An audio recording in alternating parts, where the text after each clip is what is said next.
Only 4 days into the Tour and already the peloton is riddled with pain and suffering. For the second year in a row, race favourite Alejandro Valverde's dream shattered. When he crashed and broke his collarbone, he's gone from the race. Today, Stage 4 brings us back into France for another sensational sprint finish. The battle thickens with each sprint for the yellow jersey along the way, with time bonuses always up for grabs. Current leader Tom Bonan is perfectly suited for the power finish in Saint-Quentin and is still looking for a stage win. Can he hold on to yellow for another day? Can his arch rival Robbie McEwen steal the show by winning another stage? The Tour de France is next on OLN.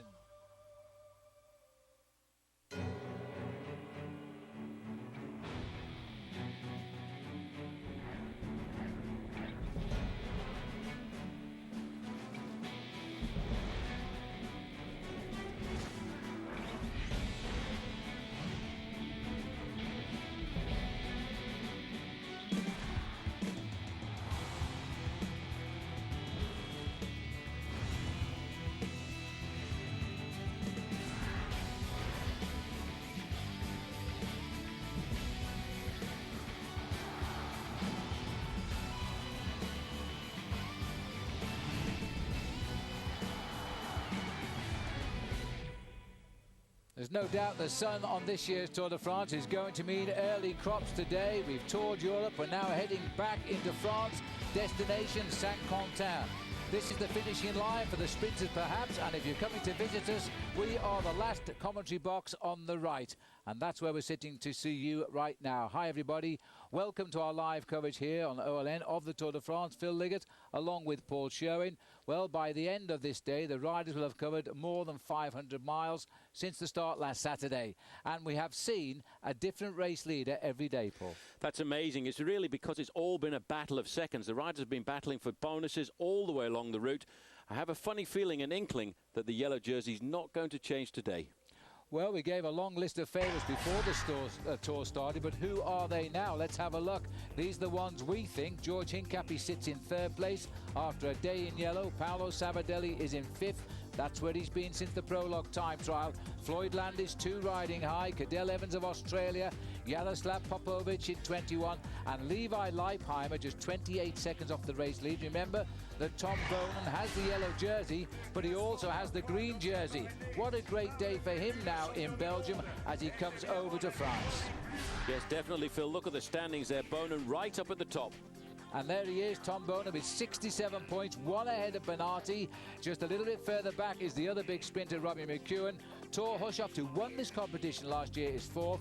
Eric Zabel completes the top 5. Now, how can they improve today? This is how. Well, the sprint points out on the course this afternoon. There are 3 intermediate sprints today. Beaumont, Saint-Denis and Bernot, where the riders, first 3 across the line, get 6, 4 and 2 points. But again, the big points stacked up at the finish line. First place rider gets 35 points. 5th place rider gets 22. Then from 6th down to 25th, it's 20 points, right the way down to just 1. So that's how you do it. Now let's have a look how it all started today. 172 riders in the peloton leaving Huy in Belgium. A couple of wounded heroes as well, and a big day for Tom Bonan today. He got the yellow jersey by a second, so he can show it off in front of the home crowd. And then a breakaway straight away again. No, there wasn't, sorry. There was a little group tried this for the sprint. This is the Pot d'Eau, which is the 3rd category climb.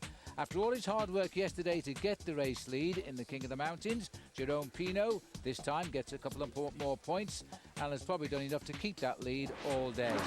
Then the only other climb of the day, the 4th category at Falaine, came at 57 kilometres, and by now there was a breakaway over 4.5 minutes ahead of the field, and it was Lefebvre ahead of Martinez and Courtouille.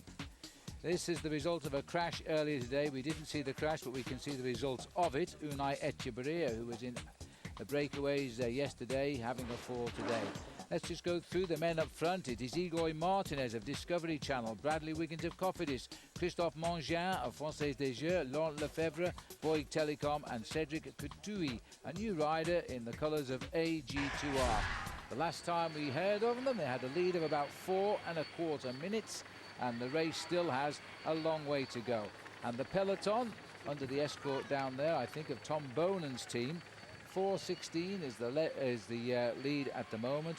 Not quite as hot as yesterday, but it's still very oppressive. We're talking of 81 degrees today, Paul, and the reflected asphalt temperature 99 degrees. So it's come down about 30 degrees, and the riders will like that. They certainly will enjoy that, but what they won't enjoy is having a breakaway with a man by the name of Egoy Martinez from Discovery Channel in that breakaway, because he puts a lot of pressure on the front end of this main field, and that, I think, is going to be the tactics of Team Discovery Channel over the next few days, putting a man in the breakaway, putting pressure on everybody else. This is the first bonus sprint point of the day, but it shouldn't really concern any of these riders in the leading group of 5, because apart from Martinez, most of the other riders in the group, Phil, are a long way down in the standings. And maybe it'll be interesting to see if Martinez goes for this and gets just 6 seconds, because overall he's 28 seconds off the yellow jersey. But more importantly to me, Paul, this is a little bit of a clever team tactic by Johan Brunel to put Martinez out on the attack. Very clever move. A lot of people might not have paid attention to Egoy Martinez there. You can just see the sprint up at the top. It looks to me as if Christophe Mongin is lining himself up. On the back, the Olympic gold medalist Bradley Wiggins. We expected a lot more of him in the opening day's prologue time trial, because he's a specialist over the short distances. But in fact, if you look at this, Martinez is getting himself the points, 6 seconds as well as he crosses the line there. So for Team Discovery Channel, they're going to move another rider up in the overall classification.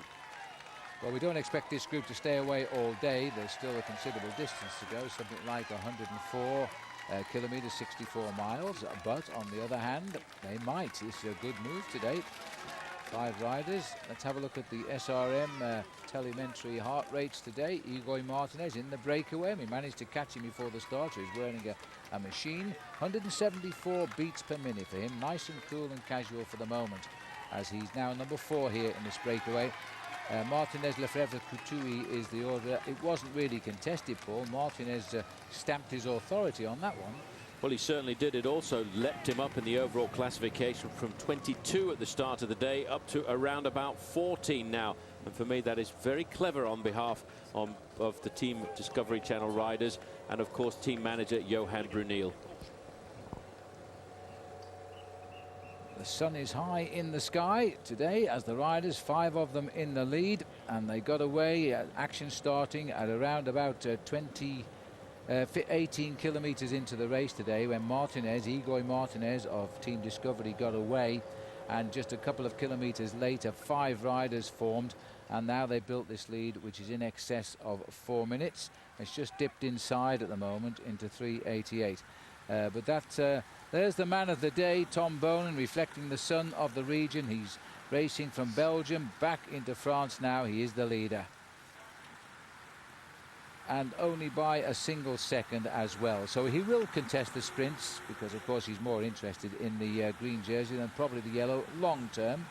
But enjoying his very first day as race leader of the Tour de France, and at the time he is a world road race champion. But there's his target, the green jersey. He leads, of course, in both competitions today. He'll try to keep the lead in both too, I would suspect, as he races towards Saint-Quentin. Still a long way to go. Stay with us and enjoy the action on OLN.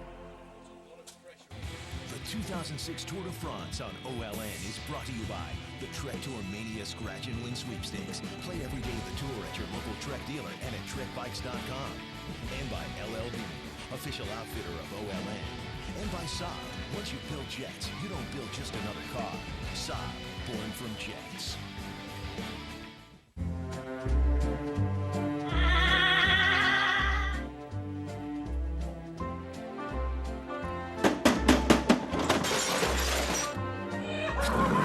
Play the Tour Mania Scratch and Win Sweepstakes at your local Trek dealer for a chance to win one of thousands of neat prizes, including a ride with Lance, and get a healthy dose of savings on bikes and accessories. Play every day at trekbikes.com. Thanks, Trek!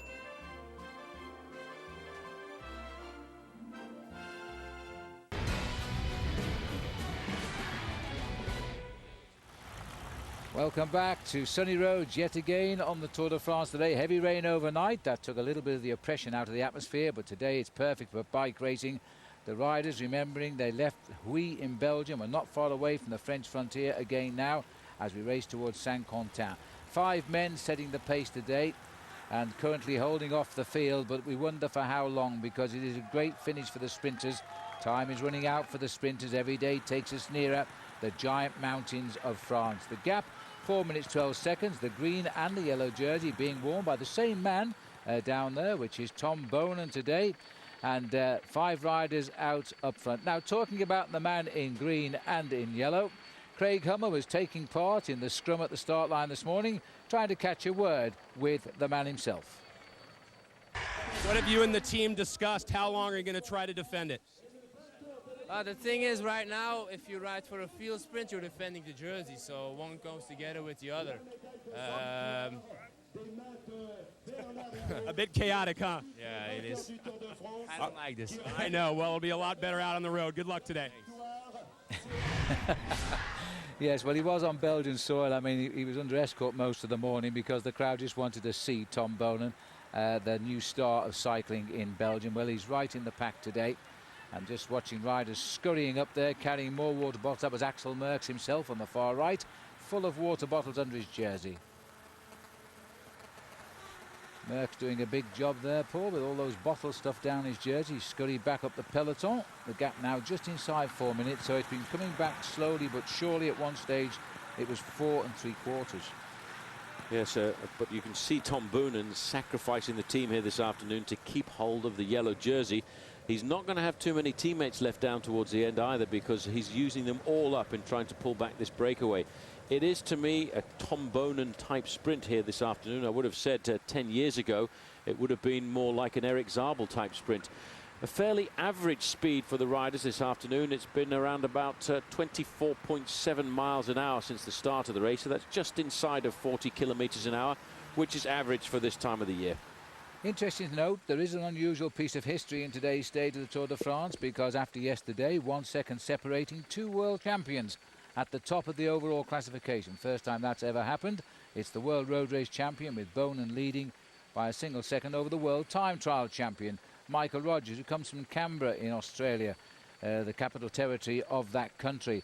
And, well, Michael Rogers has threatened for a long time to do something big in the Tour de France. This might be his year.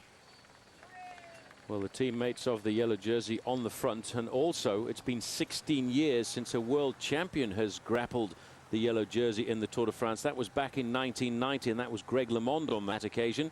And LeMond went on, however, to win the Tour de France in 1990. I don't think Tom Bonan is going to do that, but because of the nature of this bike rider, he knows that without a team time trial in the first week of racing here to sort out the overall classification, the game of the sprinters is to keep it all together for as long as possible, which is why you can see all of those blue and white jerseys on the front for Team Quick-Step. Well, midway through the territory of Belgium, we're very, very close, in fact, now as we get towards the borders with France, and the race will continue then right into Saint-Quentin, the northern part of France. The weather is abnormally warm for this region of France, I must say, and the riders themselves, well, they're enjoying it a little bit cooler today, but not much more than that. So there's the big field dancing away on the pedals. No more serious hills of the day's stage now. They can get on with the business of catching the breakaway early today, I think. Just seeing there as they have been through the feeding station today, so they're halfway through the race, heading down towards Civry. That's where they cross into France at 93 kilometers left to ride. At the moment, there are 97 kilometers still to go. 60 there are 97.6 to be absolutely spot on. And looking down on the field, let me remind you, as the Tour de France unfolds every day, OLN has enhanced tour coverage, and tonight it'll be, of course, stage 4 prime time coverage tonight, 8 p.m. Eastern time, 9 p.m. Pacific time, and Craig Hummer will be with us as well to take us through Flanders and look back into the Belgian history. And Bob Roll's guide to the Tour, of course, who would miss that? And that all happens tonight at 8 p.m. Eastern time. It's daily coverage enhanced of the 2006 Tour de France here on OLN. There's the leaders, 5 of them. Watch the boy in the light blue. That is Team Discovery, and that is Igor Martinez. He came across to the team this year. He did ride with the Euskadi team. Now he's on the American squad. And Martinez is the highest placed rider in this breakaway. He started the day just 28 seconds. Remember, he's already won 1 6-second time bonus, so he's up to 22 seconds off the race lead. And at the moment, of course, because he's so far ahead of the field, he is actually the virtual leader of the Tour, but I think that will change before we get down to Saint-Quentin. 4 minutes 10, so a slight reversal here. The main field sat up a little bit. Face of Bradley Wiggins, we're proud to speak about him because he's one of only 2 British riders in the race. He's a triple medalist in the Olympic Games in Athens. He got the set, gold, silver and bronze on the velodrome. Hasn't really been able yet to convert his brilliance on the velodrome to road racing, though. Much different type of cycling. So as the field here continues to stalk the 5 fugitives today, the Tour de France heads back home, where it will be in a couple of kilometres from now. Yes, well, welcome back. And the motto is, if your name is Matthias Kessler, if you don't win on day 2, then try again on the day 3, because it might well happen for you, and it did, of course. There's the field, the sharp end of the peloton of the Tour de France. 172 on the start line, 5 are up the road, and the rest are right here, right now, chasing and being led by Tom Bonan's Quick Step team. So there we are, the riders who went out of the Tour, 4 so far, 3 of them yesterday. Danilo De Luca, the first one to go, who was sick. Then we lost poor old Fred Rodriguez, Eric Decker, and indeed Alejandro Valverde. Now another man who continues, but he has a very badly dislocated finger, but it's been put back in as far as I know, was talking this morning to Frankie Andreu, and his name is Chris Horner. Chris, can you show us your hand and tell us how did you crash? What happened? There's not much to see right now because it's all basically under the glove and stuff, but it's just all taped up, and the pinky was dislocated yesterday, so they just had to pull it back into position, and then of course the hand is pretty bruised and taped up right now. So as long as I can avoid some of the big bumps and don't have to pull too hard on the bike and avoid any more crashes. How did it happen? Just shooting the gutter more or less. I mean, all day long we're shooting the gutter to move up to the front, and we're about 20K, 15K from the finish, so you got to be at the front at that point. And Stewie O'Grady was in front of me, I think, and he shot the gutter and I shot it. We've been shooting it. It's been like, you know, the gutter was like a beautiful spot all day long. It was just perfect to shoot the gutter, no problem. And then we must have either changed districts or they ran out of money or something because they stopped paving it. So, you know, with Stewie in front of me, I couldn't quite see it ahead of time. And then by the time he was in the dirt, I was in the dirt right after him, and doing 50K an hour, 60K an hour, whatever we're doing in the dirt, no cyclocross tires, it's just not going to hold up. So crash number 2. Well, it was bad luck, though. O'Grady, by the way, is also limping on the stage today. He has a small fracture of the number 4 vertebrae. He's in quite bad pain, but he doesn't want to abandon the Tour, so he has started, and he just wants to get through the day, I think, and then he'll see. O'Grady, of course, is an Australian from South Australia, from Adelaide. Igor Martinez in the breakaway pool, looking at his heart rate monitor here on my computer. 151 beats per minute, well inside his maximum, so he's cruising even though he's in the move today. Well, it's a nice position for him to be, but you know, way back in the main field, it's a lot easier for a man by the name of Vyacheslav Ekimov. Such a cool character, Ekimov. His heart rate at the moment is only 91, so I can presume he must be either going downhill or having a brilliant day. He's incredible. 14 Tours finish on his 15th. When he gets to Paris in a couple of weeks' time, he'll be the second most accomplished rider in the Tour de France, behind Joop Zoetemelk. And the main field, there they are, all down there. And there's all the fans of Robbie McEwen. There's a nice thing there. And other riders that we will keep watching on the computer for today will be Martinez, Kessler, Rogers, Jens Voigt. We'll see how they're all feeling. Give us some indication. Well, Robbie McEwen, let's face it, Paul, as we head back onto French soil here, in Belgium where we've just left, he really is a very popular rider. He has a Belgian wife, his family's growing up there, speaks the language fluently from the Flemish side of Belgium. And we were filling up with petrol last night. Huge cardboard cutout of Robbie McEwen in the petrol station. Yeah, very popular man. He's very much adopted by the Belgians. Lives right in the heart of all of the Flemish bike racing circuits. A little town called Brakel, and you go through any race at the start of the year, you'll go through Brakel. This man doesn't know this part of the world quite so well, but Floyd Landis knows how to win the Tour de France because he's taken a lot of lessons from his former teammate Lance Armstrong. The thing you have to do is ride at the front, And every time you start to slip back to 15th or 20th position is moved right the way back up to the front. And that was something that Alejandro Valverde had to say in the newspapers this morning. He said, I've learned something more about the Tour de France. You have to keep moving up to the front all of the time. Whenever you see a helicopter shot of the main field, just have a look and see if you can see the movement of the riders moving up around the outside all of the time. The reason for that, they want to avoid the crashes. Yes, and which Chris Horner failed to do, as we heard earlier. But looking now down here at the leaders, 40 kilometers now, 25 miles an hour, the breakaway. Actually, one thing Robin McEwen said was he saw Stuart O'Grady going down. He thought O'Grady had just about saved it because O'Grady actually went off the road. He was in the grass at the side of the road, and McEwen said he'd avoided almost all of the obstacles in his way, and then at the last minute he went right over the handlebars and landed on his back. It's amazing sometimes how these guys can almost avoid the accident, but sometimes Lady Luck is just not on your side. No, it's a constant worry of the riders, and they stay very vigilant. You can't always account for everything that happens on the road of the Tour de France. Well, the yellow jersey, the yellow number on the back here of Egoy Martinez. This is a very clever tactical move. Team Discovery Channel, I think, will adopt this move. You know, they've got so many riders up high in the overall classification. Hincapie's third, Salvadelli is up there in fifth. A little bit further down, you've got Popovic in 21st. They are all within 30 seconds of the overall lead. Great tactical maneuvering. Oh, there's Bradley Wiggins at the back, getting himself into his breakaway. First breakaway for him. His first Tour de France. If he can just do something today, it'll boost his confidence and give him a better belief in himself, I think, because he was hoping to have won the prologue time trial, and he didn't come close to it. And since then, he's been losing big time on the daily stages. Well, today he might have a chance here. Got himself into the front group. There's the peloton as we race onto French soil now, heading towards Clairfait. And everybody looking nice and safe and sound at the moment as they race towards the finish in Saint-Quentin. The length of that peloton today, the pressure is going on. Let's hope they avoid the tumbles of a day ago.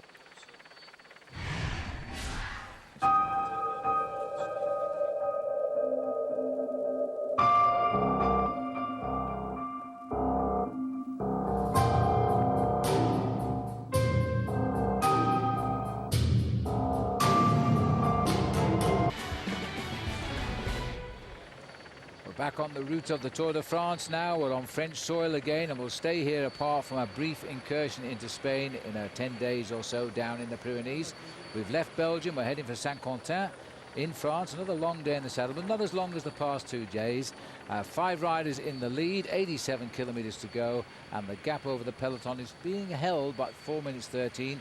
The 2 riders doing most of the pacemaking are Juan Manuel Garate of Spain and also Cedric Vasseur, both members of the Quick Step team, and they've been charged with holding the peloton as close as possible. Well, we've had a number of flat stages, of course, but we've had lots of tumbles along the way, and that has been the main talking point in this first week by the riders as well as the press, of the number of crashes that we've seen in this opening week of this year's Tour de France. And it's taken out, of course, among others, Alessandro Valverde. The first week is absolutely chaos. The first week of the tour is extremely stressful. The stages are fast, flat. You've got hundreds of thousands of people on the side of the road. Half of them are drunk, been there all day in the sun and making a hell of a lot of noise, and they all want to see the riders and be as close as they can, but unfortunately that just makes it absolute chaos for the 200 riders in the peloton. The first flat stages in the tour are usually the most dangerous because after a week of the tour, usually people are a little bit tired and it's not quite as stressful to stay in the front. Everybody thinks they can win the tour at that moment, and so everyone's fighting not to lose any time on GC, not to get caught behind a crash, so every team is fighting to be at the front. So the first few days are always critical that you stay in the front because there's always crashes. It's curb to curb every day. We're doing 200K, 125 miles, curb to curb the whole time.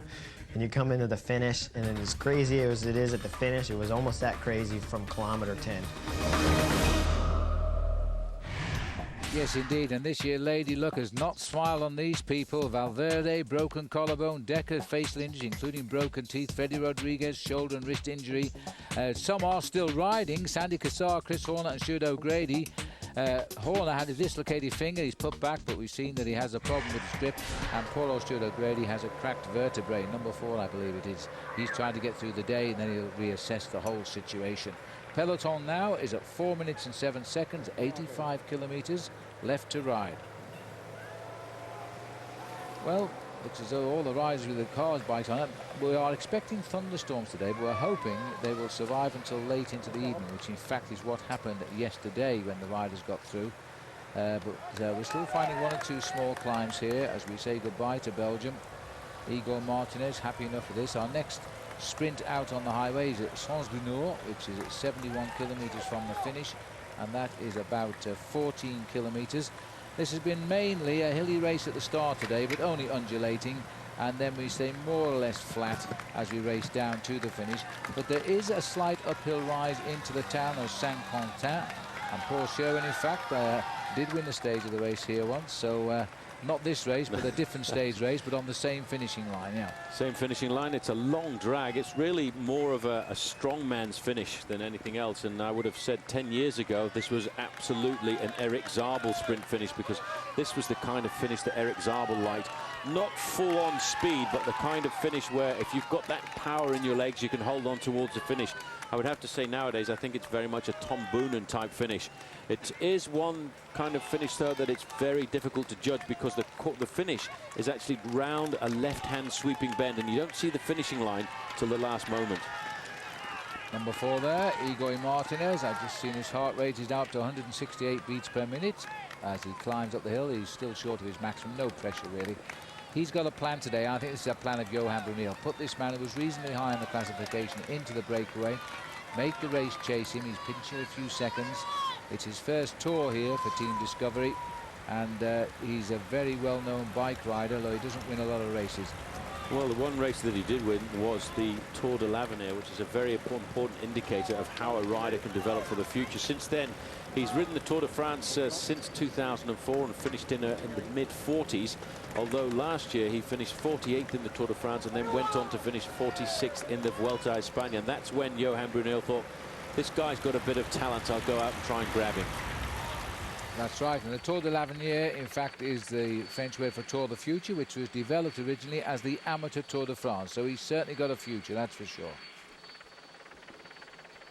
Well, we look down at the long line. The pressure's gone on here a little bit, I think, now. They've decided that they want to try and end this breakaway to sort out the finish into Saint-Quentin with the sprinters. We'll see. Anyway, something else for us now.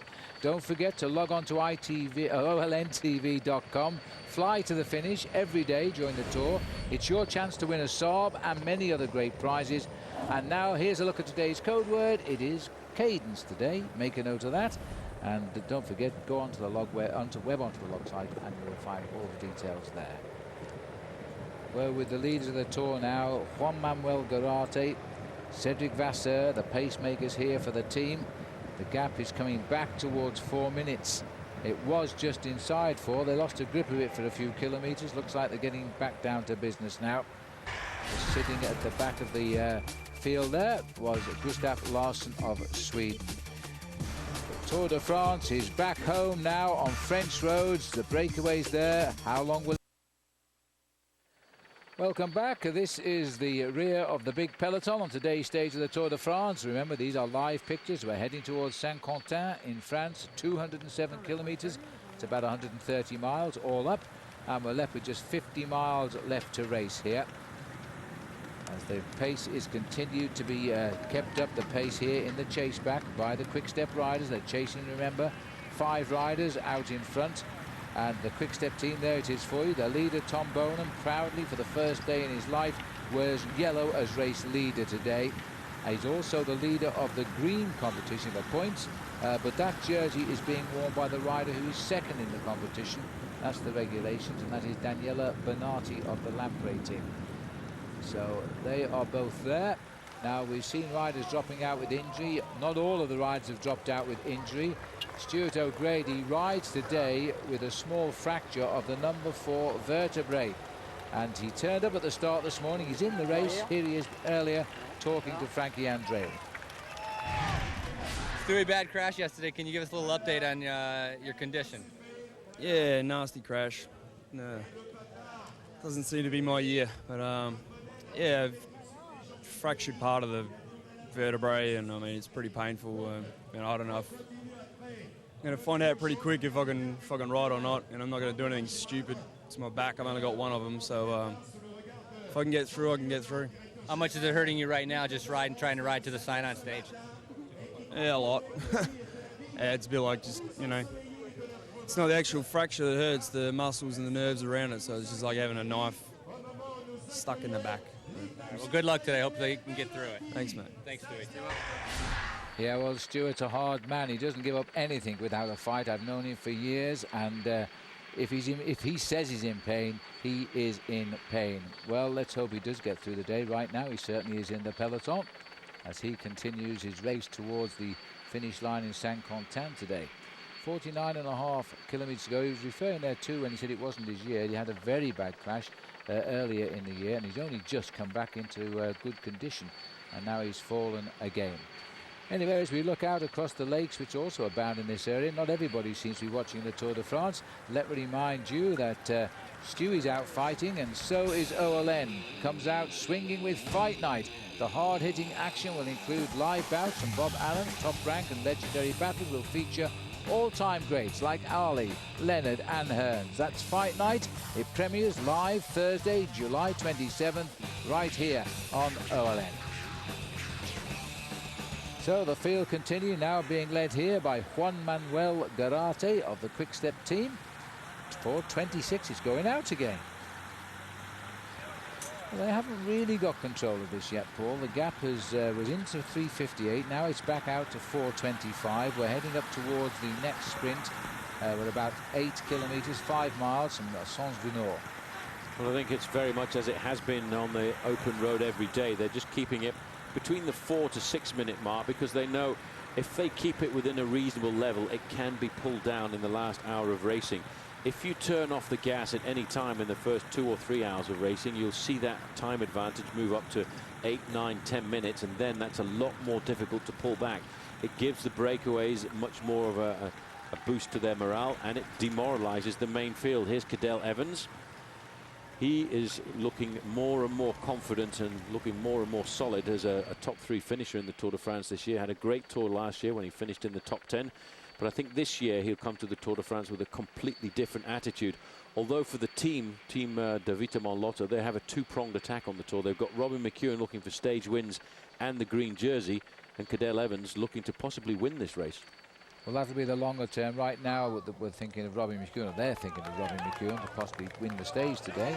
But as we get round towards the mountains, all attention will go across to Cadel, I'm sure of that. Because after his 8th place finish in his first Tour last year, he knows now what to expect. And I must keep remembering the words he said at the end. He said, thought he'd known everything about bike racing until he rode the Tour de France. He'd never suffered like that in his life.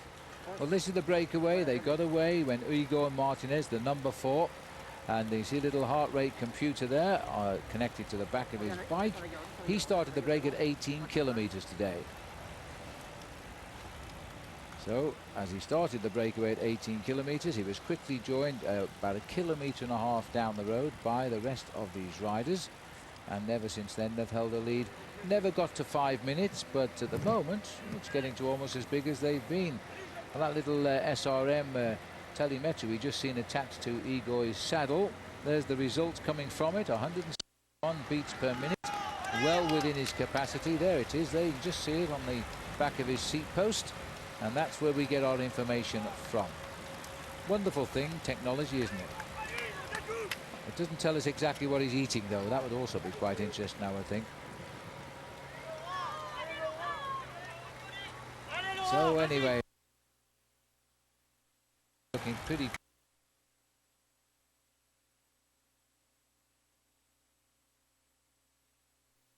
finish for the Saab Afterburner report. Well, remember, we go back 2 days actually. We'll go back first of all to Monday, and on stage 2 we thought that was the move when Matthias Kessler went away, but 50 meters or so from the line Here they all come, and look at the attitude of Kessler. Shook his head, banged his handlebars. Well, yesterday on the Valkenburg, Philippe Gilbert trying to hold him, but riding a teammate's bike because he'd just done a bike change and he couldn't hold him on a foreign bike, so he let him go. This time the field couldn't get him back either, and so Matthias Kessler this time got the victory, his first ever in a stage of the Tour de France. I think he was quite pleased about that. Well, that is our Saab Afterburner report. Back to the action on the roads. Sunny's nice again. Nice to see Shallow. Oh, there's a little bit more for you. Matthias Kessler's age 27 now. He's quite a compact little rider at 148 pounds and only 5'8". A pro since the year 2000. He now has a stage win in this year's Tour de France, his first ever. He's a very solid rider. I think that's why he's on the team, because he's a good helper, always to be relied upon for a good all-round performance. Now he's lifted that honours list just that little bit higher. And there to show you his polar telemetry heart rate here. 150 beats per minute. Well, that's absolutely normal. He's not under any pressure at all today in the peloton. So he's not even thinking of winning, otherwise he will be a bit more excited, I would think. We'll find out. There you have the skies again, blue as they are. We're back in France, remember now. There's the peloton working well together. No sign of passengers on this breakaway yet. All helping one another. Two first-timers in Wiggins and Couturi in that breakaway. Saint-Quentin awaits the arrival of the Tour de France for the first time since 1938. We won't have to wait too much longer now as we continue our journey towards the finish. Welcome back. A nice view from the helicopter gives you some idea how fast the cyclists in the Tour de France pedal here. They're cruising at the moment at about 26 miles an hour, so the pressure not yet fully on, although you'd think it might be when you look down at the length of the riders in that group today. 5 of them are ahead, still ahead by 4 minutes and 1 second. So the race here at the moment has pegged the breakaway, but is not really chasing it with any determination. They're just making sure it doesn't gain too much ground, because they've every intention of catching them before the finish today. And there's 45 miles still to go. We're on French soil again now. Belgium is behind us where we started from this morning. Tom Bonen, terrific welcome for him when he turned up at the start in his yellow jersey. The world champion comes from Belgium. His one ambition was to wear yellow briefly through his own country. He realised that ambition yesterday. Now, we've been in the saddle today, as you can see, for 3 hours 20 minutes. And for the first time for quite a long way, they've managed to pull this inside 4 minutes. Just quickly tell you the breakaway names again. Igor Martinez of the Discovery team, Bradley Wiggins of Cofidis, Christophe Mongeau, France des Jeux, Laurent Lefebvre, BTL, and Cedric Couturi of AG2R. Now, how was it that Tom Bonen became the race leader of the Tour de France? We can tell you now with our AT&T yellow jersey moment. It all came to life for Tom Bonen on stage 2 when he was sprinting for the time bonuses, but he missed out to one Thor Hushovd. And then he came again, and this time he got the better of Thor Hushovd and Stuart O'Grady. Now he was getting the seconds that he needed.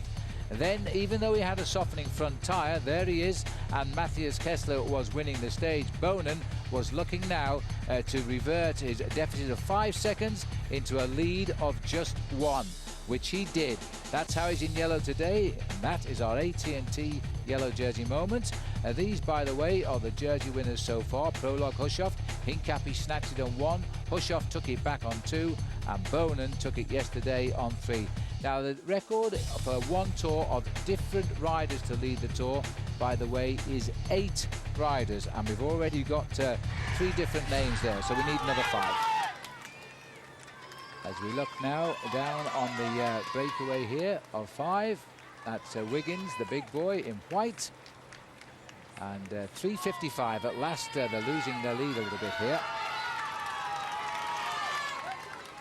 Well, just look at this, Paul. The gap at last suddenly starting to come down now, and here we are. This is the sprint. Interesting to see. Martinez again has put himself on the front. The boys are not contesting these sprints, so this will be another 6 seconds bonus for Igor Martinez, which in theory moves him up to where? He's got 12 seconds now. Well, moves him up to the same time behind the leader as Floyd Landis, because he will have taken 12 seconds time bonus out on the course today. That makes him 16 seconds down, and that will move him up into 7th place. Very clever. This is like an old tactic we used to see many years ago, adopted by the Soviet Union national team. They used to leapfrog riders up the overall classification on every day. And that seems to be what Johan Brunel is doing, because Johan Brunel currently has got 3rd place with George Hincapie, 5th place with Paolo Salvadelli, and now he's got 7th place with Egoy Martinez. That's going to put a lot of pressure on the teams who've only got one single leader. And nobody quite knows how Martinez will climb. He does climb pretty well, but a year on with this team, they may have instilled confidence into him. He could be seen as a comparative danger man. And really, other teams should be starting to ride, apart from the sprinters now. They don't want to give any spare time away to somebody like Igor Martinez, who I don't think is extending himself today. Once the peloton catch, have any problem holding on. I think he's been cruising. We've been keeping a monitor on his heart rate, and it's been averaging around about 150, which is what you would expect on a stage like this. He hasn't pushed himself right up to the lactic acid threshold position, so he's sometimes, especially on a stage like this, believe it or not, it's actually easier to ride in a breakaway because you can ride at your own tempo, whereas in the main field, if you're sitting on the tail here of the riders from Quick Step, you can be put under a lot of pressure. Well, this is the rear of the field at the moment, and Rabobank without poor old Eric Decker now. Peter Weening at the back, number 59. He's a very good rider too. We'll see more of him, I'm sure, during the week. And that back up with the leaders now. Rider sitting at the back here. There's the Boyd Telecom rider, Laurent Lefebvre. Bradley Wiggins experiencing his first ever breakaway in his very first Tour de France. And this will do his confidence the world of good here. Life goes on. This is the beauty of the Tour de France as they fly around the roads of Europe. This is a great race. Stay with it and enjoy it live with us here.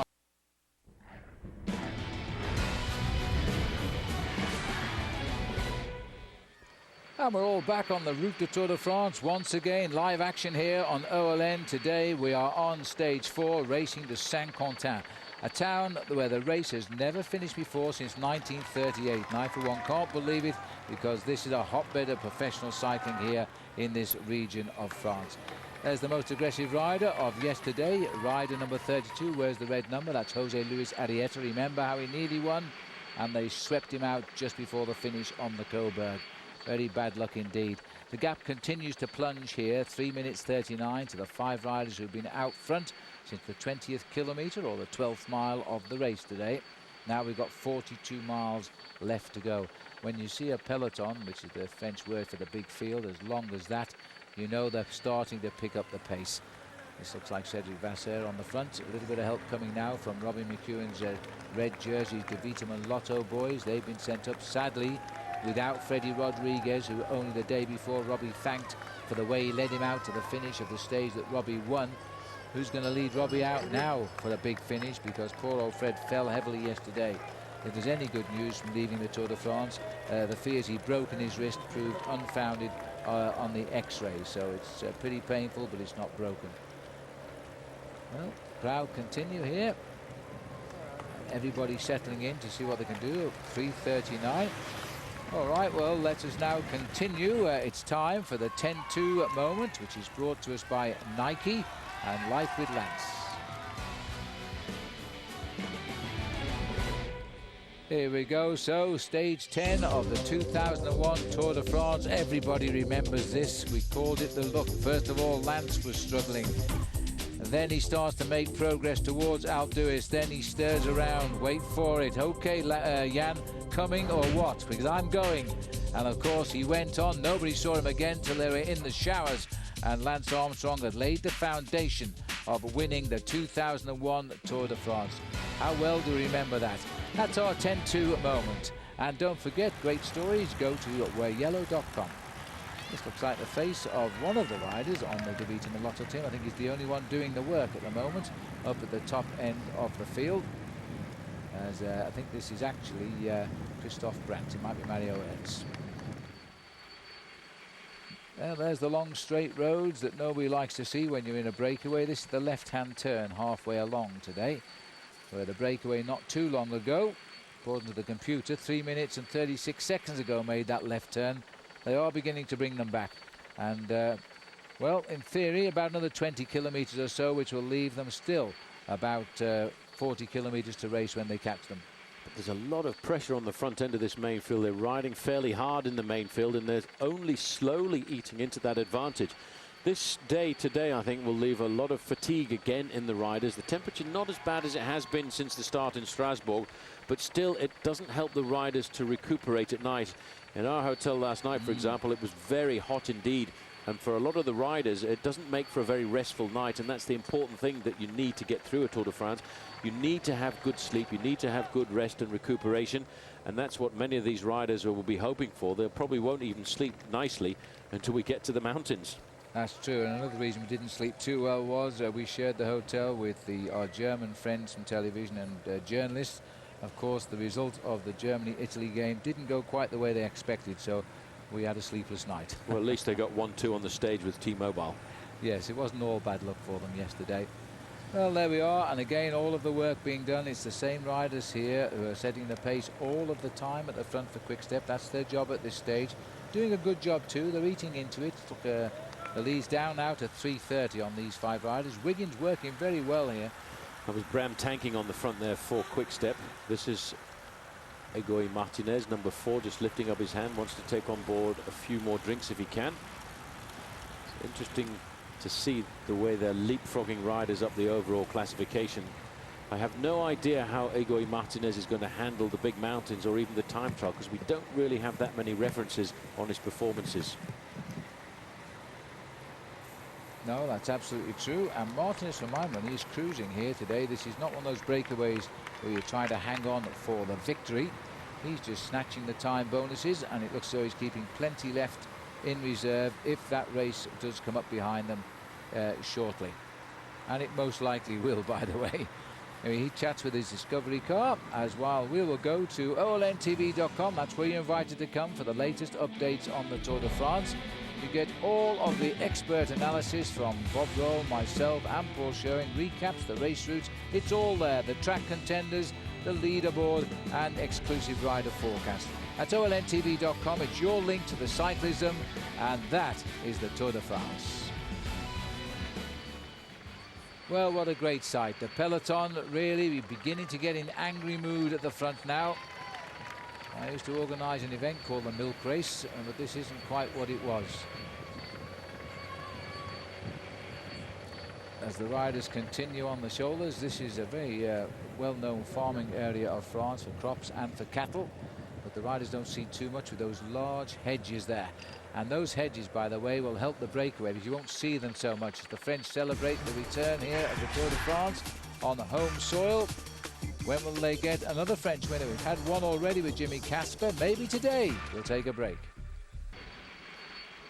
The best seat in the house, certainly in this part of the world, for the riders in the Tour de France. They pass by their own little grandstand there, but they're not waiting or waving to anybody today now, because these riders at the front, at the front is Cedric Vasseur, and just behind him is the champion of Spain, Juan Manuel Garate. They are keeping the tempo high now as they try to stalk down the breakaway of 5 riders. Those 5 riders have a lead of 3 minutes and 2 seconds.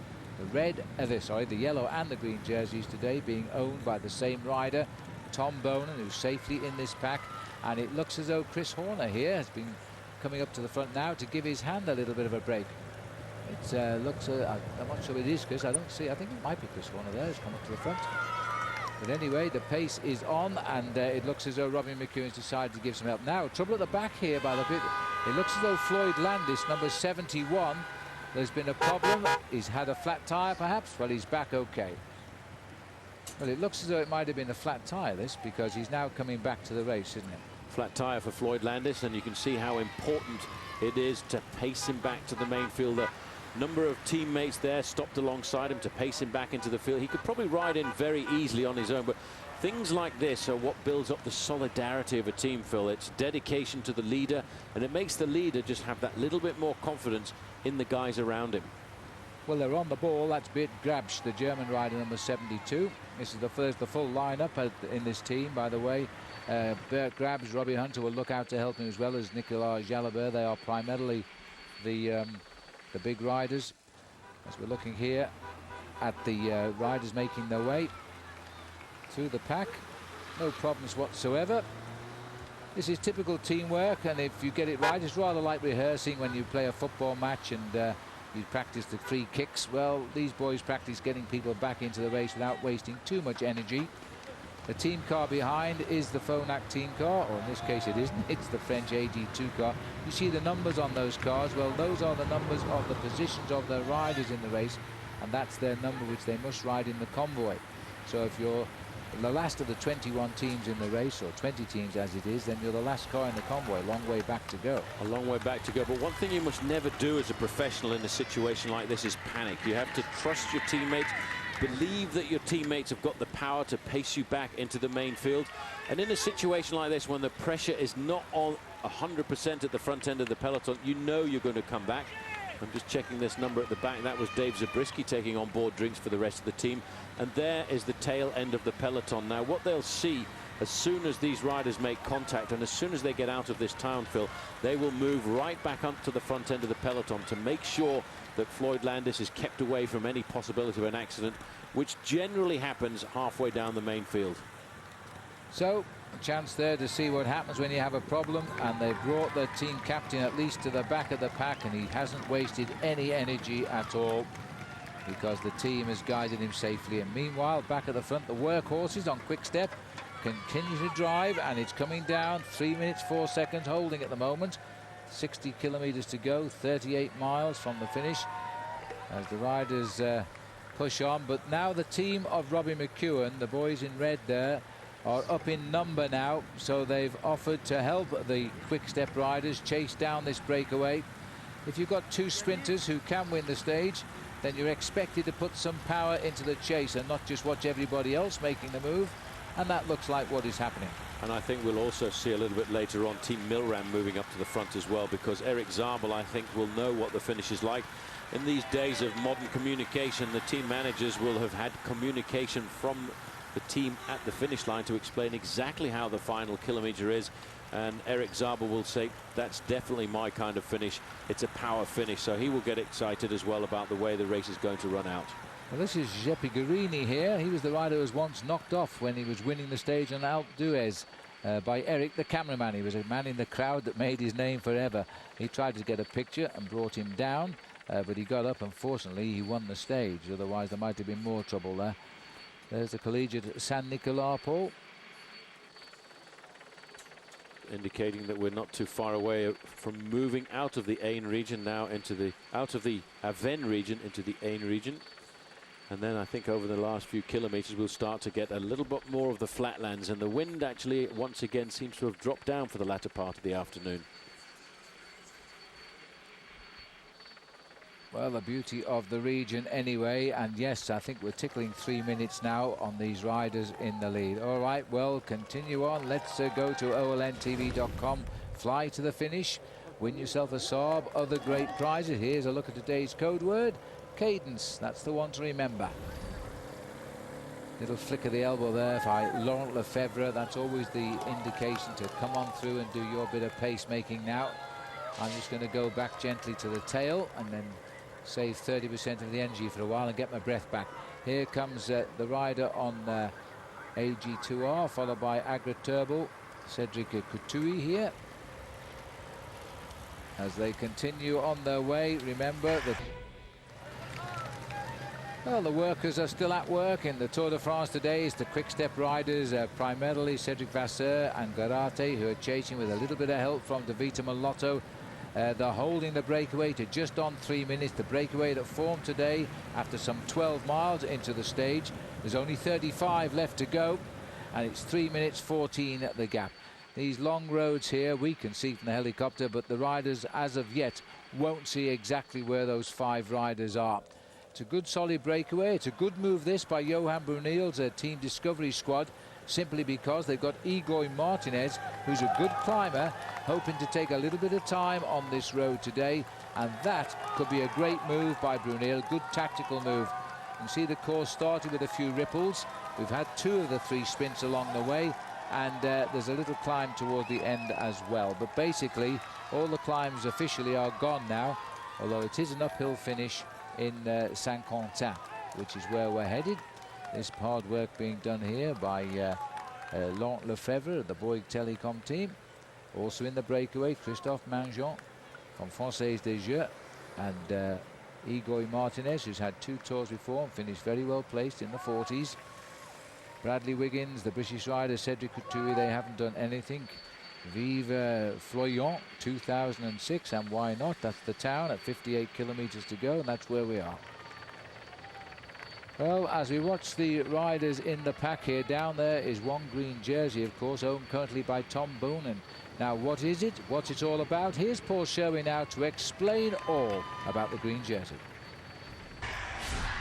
The land of the sprinters is filled with peril, and while ultimate success is based on stage wins, the Tour has another competition for the fast men, the green jersey. The green jersey was first introduced into the Tour in 1953. But unlike the battle for the yellow jersey, which is based on time, the green jersey competition is based on points. Points are awarded at designated places along the race route, and of course at the finish. The number of points awarded depends on the type of stage, more for a flat stage and fewer in the mountains. German Eric Zabel won the green jersey a record 6 times between 1996 and 2001, and has an outside chance of making it number 7 this year as the top man for Team Milram. Favourites for this competition include the usual suspects, Belgian Tom Boonen and 2-time winner Robbie McEwen from Australia.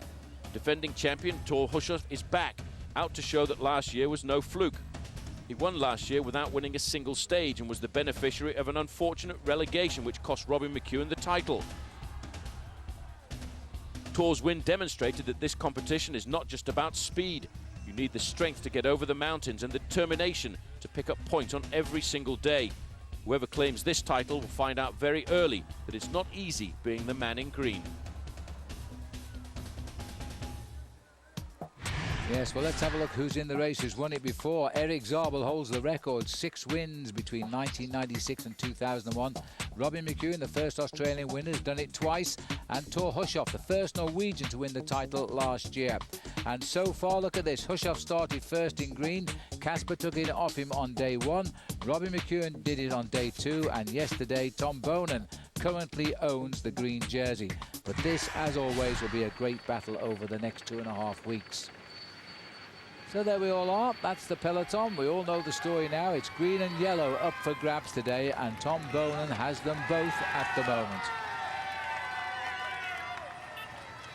Well, those big hands we saw, they're now banned in the last 2 kilometers of the race because of that nasty accident to Thor Hushovd on day 1, day 2, rather, stage 1, when one of the hands sliced through his upper arm as he raced towards the line. It was a very nasty cut indeed. So they can't give them out anymore, quite rightly so, in the last 2 kilometers of the course. A lot of pressure at the front end of this field, Phil. A lot of riders, I think, really happy just to be sitting in the main field, because this main field has been stretched out in a long line for the last 30 kilometers. Juan Manuel Garate on the front. Robin McEwen's team, although present at the front, haven't yet taken over a lot of pacemaking. And I just noticed that, again, to throw a bit of confusion into the whole thing, Paolo Salvadelli dropped back to the team car to take on board drinks as well. I wonder if this is another Johan Brunel ploy to just confuse us all. Well, it's working if it is, yeah. Yeah, well, this is Garate on the front now for Spain, but he's really there for Tom Boonen of Belgium, the Quick Step boys.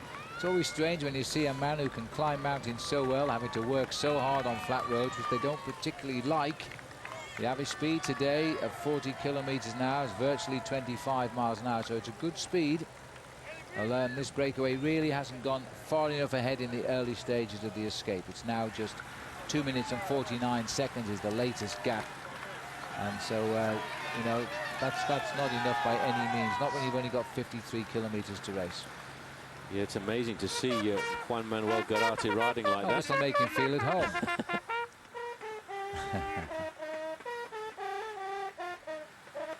Just a little bit off tune. It's not an easy thing to play, is it? No, I'm not sure if it's a French horn or a double French horn. Well, it's certainly a French horn played by a Mexican by the look of it. As the race streams by here. 2:43 is the gap. 5 riders. They got away so early today. They should have got more really over the field early on, because this isn't going to be enough. Well, it's interesting. having Juan Manuel Garate riding as hard as he is doing on the front, you know, because he's a rider who could finish high up in the overall classification. He's finished as high as 4th overall in the Giro d'Italia. He's won stages in the Giro and stages in the Vuelta a España too, but here everybody this afternoon is completely dedicated to Tom Boonen. Those riders in the blue and grey jerseys of Quick Step are doing all they can. That's Cedric Vasseur coming through. That's Kretschens. That's Bram Tankink. There's Pippo Pozzato. And then lining up behind them, it's all of Robbie McEwen's men. And just passing through the picture there was Chris Horner, who's sitting at the back, number 64 there. So let's hope he's passing a good day after his fall yesterday. And there's music to your ears as the Tour de France will no doubt rush past this scene and get on with the bike race, which we will do, of course, when we come back after the break.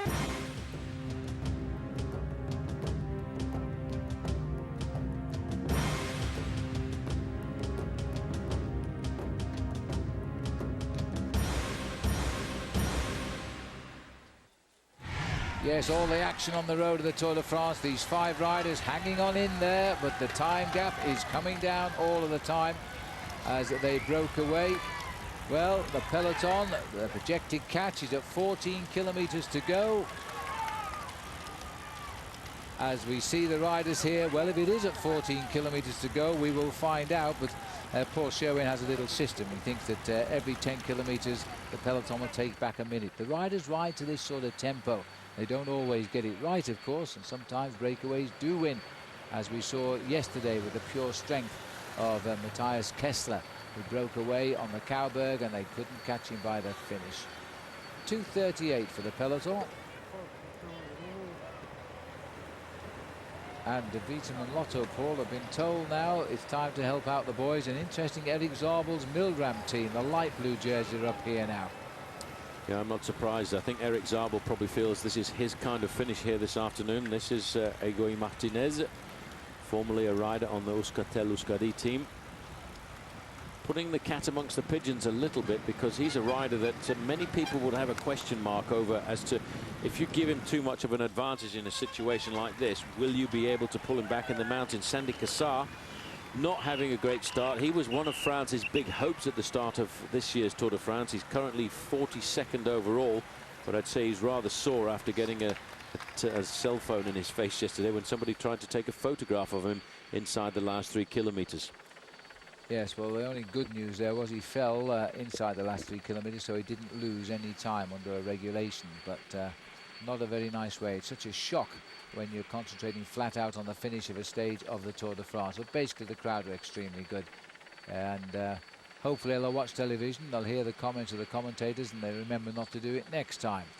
2:35 now. It's coming down quite quickly. 13 miles still to go, for example. It's well inside the favorite recipe, over a minute per every kilometer. The guys from Quick Step will look at that little indication there. They're just indicating with their hands. It's a signal to the riders behind. As we look at the back end of the main field, Sandy Cassar just trying to get a little bit of cramp out of his legs. And he went down very hard yesterday, but he knew that he'd fallen inside the final 3 kilometers, so he was going to be given the same time as the rest of the main field. Finished 6th overall in the Giro d'Italia this year. Was hoping, because of what I think is going to be a very strange Tour de France, of a high finish in this event too. Well, we'll see. There's a chance there for people who don't normally see cycling to see the cleats fittings under those shoes, which they twist and lock into the pedals. Should they fall, of course, usually your feet twist and they leave the bicycle, so they don't go careering down the road still locked into the bicycle as a rule. So we're looking at the peloton still being strung along, but now clearly in evidence here there are 3 teams that contain 3 top sprinters on it. Milram for Zabel, the blue is for Boonen, and the red jerseys for Robbie McEwen. Well, there's a shootout about to happen on the road of the Tour de France, and there's a great shootout too coming up on OLN. It's the IPT King of the Hill 8-ball shootout, and who'll be crowned the undisputed King of Pool. It is, of course, the richest payday in the history of that sport, the IPT King of the Hill 8-ball shootout. The series finale will be on OLN Sunday at 6 p.m. Eastern Time. Not to be missed, I think. down on the highway, the peloton from the helicopter. Flying a little bit higher today to try and get all of the bunch into our camera lens. It looks as though Floyd Landis has got his team right up there looking after him again after his shock early today when he had a flat tyre. They brought him back into the pack safely. None of these riders have got the sprinters up with them yet. They're just setting the pace to try and close down on that leading group as quickly as they can. As the peloton itself continues afoot. This is the beauty of the Tour de France. Everybody enjoying the passage of the caravan of the Tour. We're heading home to France and Saint-Quentin today. Big day for the French today. The Tour de France coming home to France. And later today, of course, France takes on Portugal in the semi-finals of the World Soccer Cup. So they're hoping for a double dose of success today. This is the breakaway. There are a couple of French riders in it. They got away after just 18 kilometers, about 11 miles of racing. Igor Martinez is the top man for Team Discovery, and they've got him into a breakaway. He's taken the 2 small bonuses so far. That's him in the blue jersey. We've also got Christophe Mengeon, Laurent Lefebvre, Cedric Coutouille. They're the French riders in this breakaway. Well, I think we can have a look at where we're going today with the map coming up, which is courtesy by AMD. Remember, the race is anti-clockwise this year. We've done all the foreign countries, which were early on in the race. We'll nip into Spain when we get down to the bottom of the map. Then we'll finish up in Paris. But right now, we're right at the top of the map, coming back from Huy in Belgium to Saint-Quentin in France. Started off with a little bit of a hilly route, but it's quickly smoothed itself out now. The sun has come out. It's very warm. There's the little ripples for you. Wouldn't upset anybody except a mountain climber, because there aren't any today.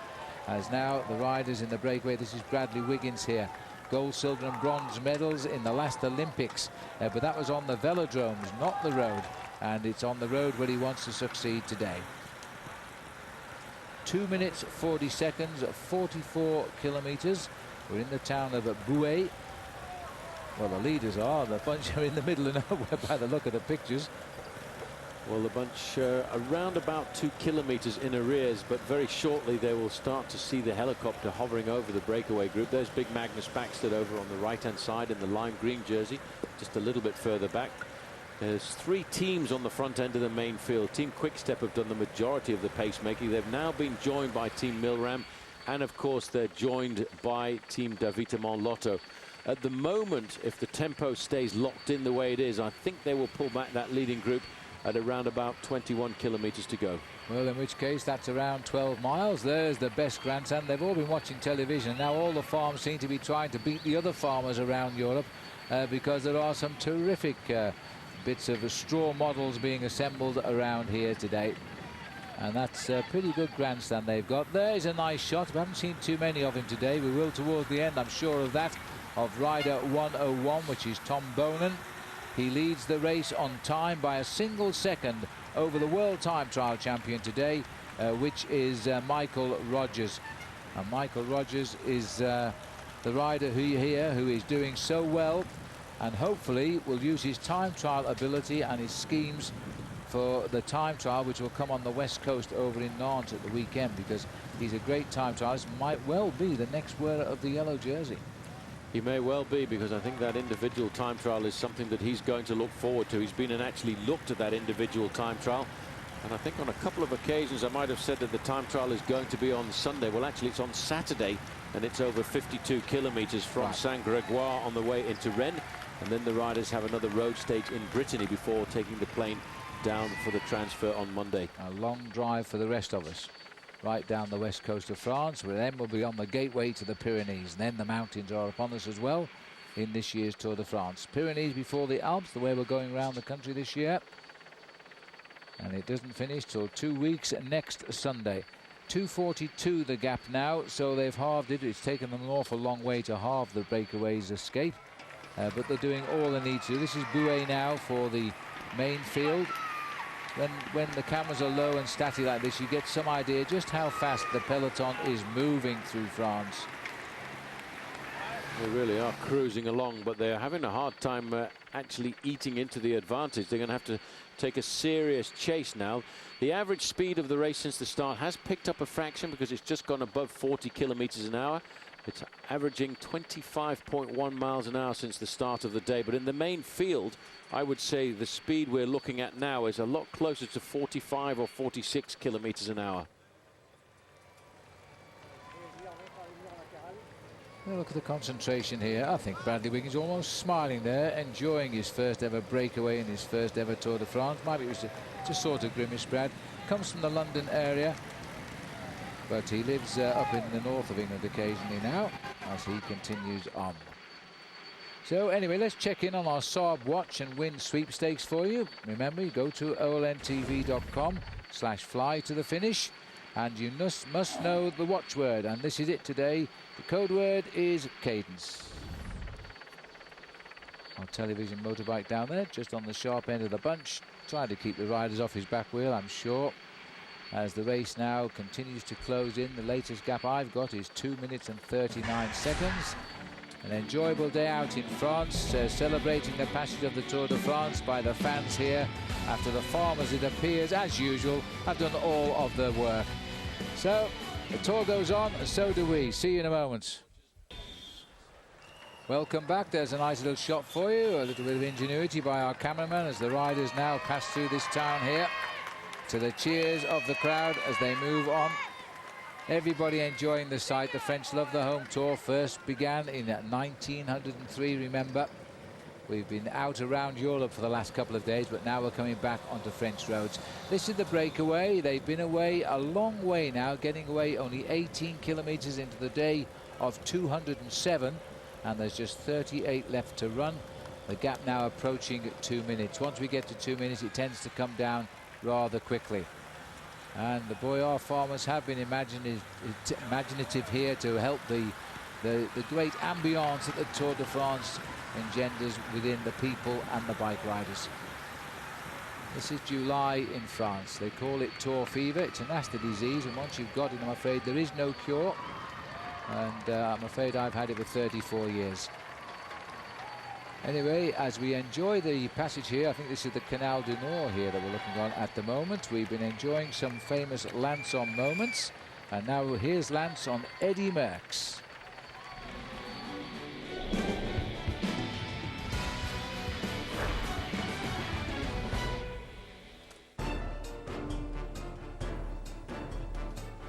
There's no doubt that Eddie's the greatest of all time.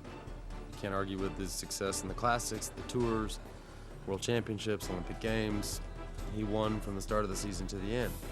Now, he might have been racing against 10 big riders versus 100 like we have today, but whatever. I mean, you can't argue. He's Eddie, he's the cannibal, he's the greatest of all time. And for me, he's like a father, and he's a great friend. So I would never stand up and say, I was better than my father.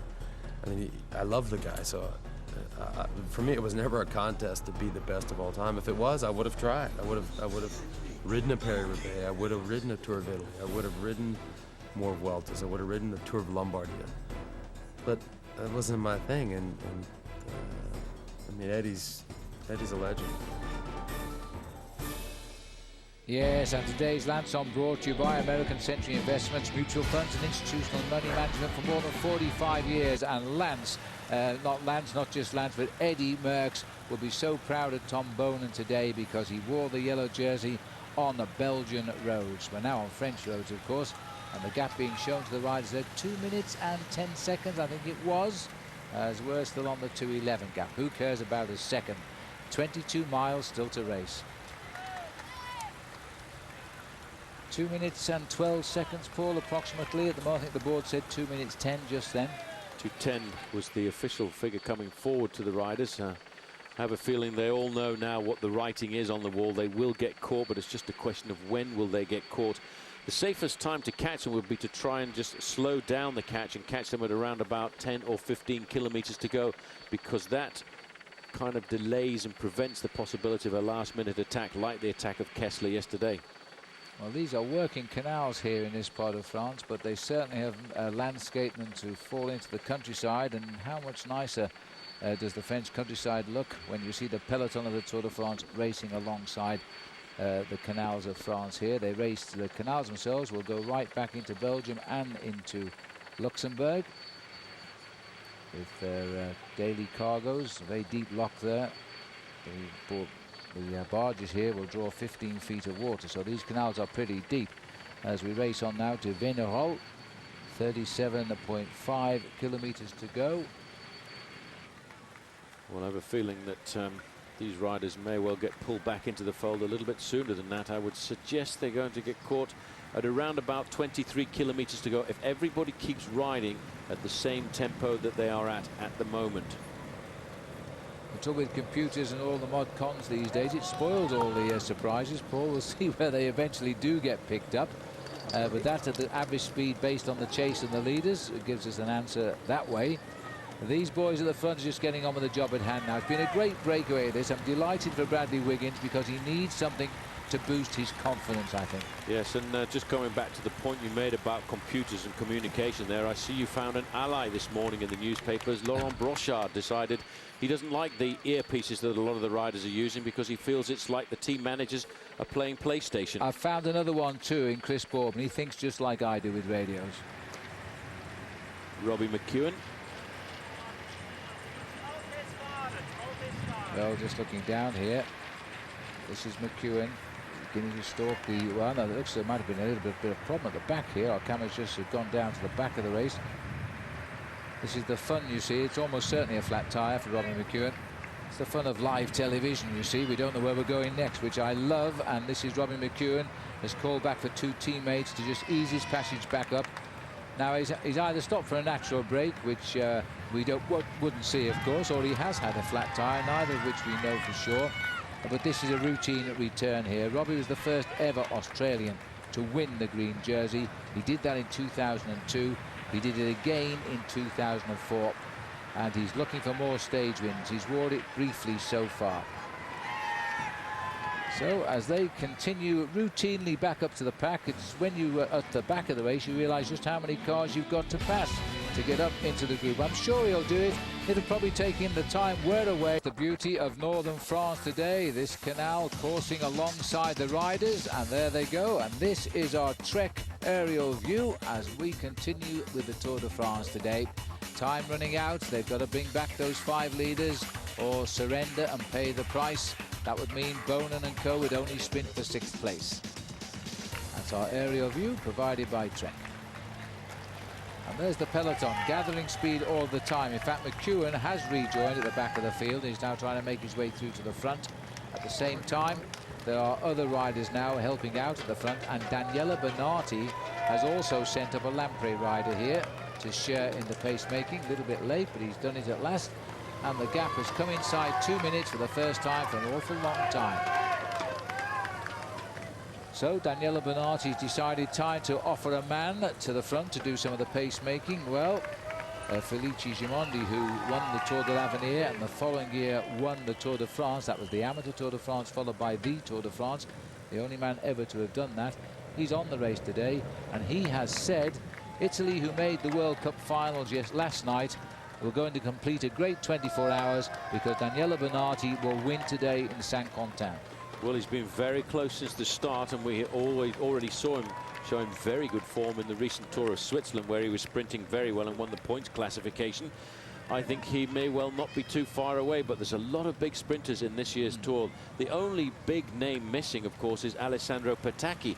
Egoy Martinez in that leading group is still riding at a very sensible level. His heart rate up around the 158, while Yatislav Ekimov, Phil, what a star. He's just cruising along inside 140 beats a minute. I've always been concerned about that. I don't think he's got a heart. When he's resting, it doesn't seem to beat at all. And when he's under effort, it's beating at 139 per minute. It's amazing. Well, the lowest heart rate in the Tour is actually the heart rate of Laurent Lefebvre, which beats at 32 beats a minute. And I think if he ever went to hospital, they'd panic.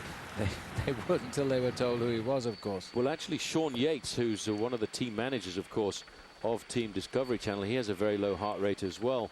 Well, if you wonder what France is thinking about this afternoon, they're obviously thinking about this. This is going to be a very important match for them. Zinedine Zidane there on the side of the road. He will be looking to try and help qualify France this evening against Portugal for the final of the World Cup. I don't think there'll be too much traffic on the motorway here this afternoon, especially after 9 o'clock. Well, that's this evening. Who's going to win the stage today, I wonder? As we see now, a little bit more concern here and more trouble here at the back of the race, I think. As we look here at Laurent Brochard, former world champion, one of the riders who doesn't like those little radios in their ears. He says the team manager are using them like PlayStations, was his comment in the paper today. The wily old experienced man of Brochard as he comes back to the race after a flat tyre. All right, well, don't forget the Tour de France coverage continues on OLN. Tomorrow it's stage 5 and the riders head off towards the coast of Normandy. And don't miss our live coverage. It begins tomorrow at 8:30 a.m. Eastern, and catch the enhanced primetime show at 8 p.m. Eastern, 9 p.m. Pacific. Follow the journey of the men who would be king through July 23rd. I wonder which one it'll be, and it could yet be an American rider, there's no doubt about that. Stay with us as we journey around France for the next 2.5 weeks. These are the men who are trying to spearhead the charge today. Another full day out front of the peloton, and they are still hanging in there, hoping that they just relax the grip on the race behind enough. Enjoying the moment though. The gap is down, 149. The peloton 148 as I speak. The peloton chasing 5 riders. The big gains today, the big move has been by Igor Martinez. The Matthias Kessler, the man that won yesterday, cruising today at 150 beats per minute, well short of his maximum. No big pressure at the back of the race, not like there was yesterday. There was a lot of nervous riders yesterday with all those falls in the last 30 miles or so of the stage. The race goes on. We're getting ever closer to the finish. And that is a good gap to have at this stage of the race, because we're just on 15 kilometers to go. We're inside 10 miles from the finish. And here comes the return of Jose Luis Arrieta. And just to prove the referees don't mind if you take a little bit of pace, he's riding behind the referee's car here, but he'll go by him when he sees his chance. Mainfield, look at the length of this line now. They're starting to stretch out pretty dramatically. That's an indication that pressure is being put on at the front by 4 or 5 different teams of the sprinters. We're coming in now to the very much flatter part of the course. All of the King of the Mountains points behind us, all of the sprint bonus points behind us. So now it's very much a question of survival for this leading group of 5. They are hoping that somebody makes a mistake tactically, but the sprinters very rarely do, especially when they know it's an ideal sprint finish for them. Well, the coolest looking man in this breakaway is number 4 of Team Discovery, and that's Igor Martinez. He's won all of the bonuses today in sprints which were really not contested, so he got 18 seconds. He now sits 5th overall in the race. He'll have the strength, I'm sure, to hang on if the bunch do catch up. And I'm certain that's going to happen here now as the riders close in on that finishing line. There's Igor really driving on.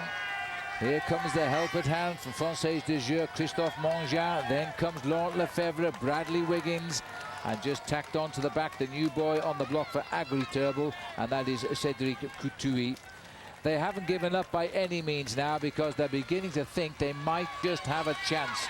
It is a very slim chance because the gap is barely a minute, but the kilometers are running out here. And in fact, that is now Mongin who stamped on the pedals there. No, it's not, it's Lefebvre, I beg your pardon, at the front now. And this is the peloton, bit of a tight right-hander there, and they fanned out of it. Somebody in the middle, the Euskaltel-Euskadi rider, has got a flat tyre right in the middle. There's been a crash, in fact, right on the corner, as riders now search for bikes here. I can see Garcia da Costa is there. It was a rider here from Euskaltel, spotted straight away by the riders. I've got a feeling Iban Mayo might be bogged down with this one again. He's 121. He is. That's him at the top left, being pushed away just almost identically at the same point of the race yesterday. They are virtually all Spanish riders here. That's amazing, Paul. At the same point almost as on the course yesterday. Mayo in trouble again. Virtually all Spanish riders stopping there. Well, a number of riders from Case d'Epargne, Lille Barrière going down, but Iban Mayo, Phil, is obviously not riding at the front end of the main field. Yesterday's problem was a flat tyre. Today it was being in a mundane crash at the back end of the main field. Just as they were taking that right-hand corner a few moments to go, he was caught up in that little incident. you really do have to ride in the first 15 or 20 places, because what happens is riders tend to brake going into the corner, and when that happens, somebody touches a wheel. Well, I think Meyer himself, you know, hit the barriers there. He's right on tight on the inside of that bend, and that wasn't a good place to be at the moment. But the team recognized it, and they were quickly on the scene. Now we're looking here at Garcia da Costa here, as he's now, well, it's a shame for him. He's been a stage winner in the Tour de France in the past. He's just one stage. He's a lone brake specialist. Well, he better practice that now, because he's got to get back by himself, I think. Now, none of these guys will affect the sprint finish, of course, because they're not sprinters. Mayo's more concerned with getting the comfort of the peloton just so he doesn't lose time today. Another mistake in the closing stages by him. There's the finish. The crowd are hoping that those 5 leaders do not stay away. Welcome back to the Tour de France, and welcome back to Iban Mayo as well, because that was the chase. He survived again. He's got himself back. I hope over these last 2 days he's learned something, and that's not to ride too far down that pack of riders when you're on the run into the finish of a routine stage. And that's what it should be to the men with long-term thoughts. Igor Martinez, well, he's lifted his heart rate now because he's escaped up the front at 178 beats to the minute. We're inside 6 miles to go. And 3 riders have gone. They've got rid of Bradley Wiggins, and they've got rid of Christophe Mongin. So we've got Cedric Coutui, here he is. We've got Igor Martinez and Laurent Lefebvre. Desperate moments to try and run for home.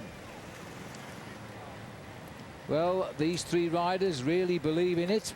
Inside 6 miles or 10 kilometers to go from the finish. Coutui, another first-timer in the Tour, is showing no fear of this race.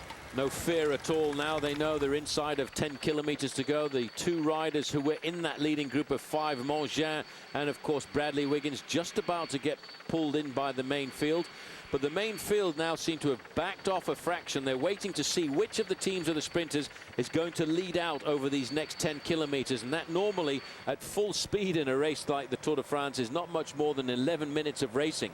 Well, the lead of these 5 riders, we're now down to 3, has never been more all day than approximately 3 kilometers, slightly less than 2 miles lead ahead of the pack. They never let them escape. They've chased consistently. Now that gap is a matter of 50 to 100 yards or meters to Bradley Wiggins here and Christophe Mongin.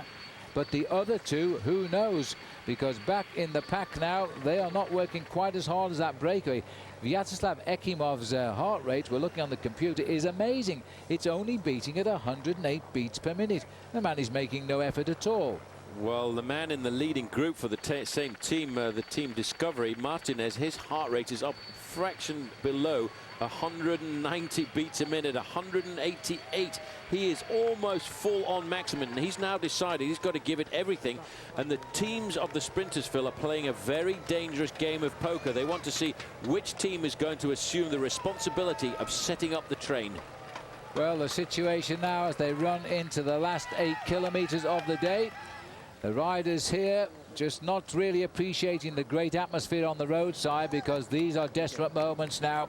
Igor Martinez, with his bonuses along the road, has moved himself up to 5th overall in the Tour de France, but he must hang on to that pack if they do catch them, because of course he'll lose real time if he gets tailed off.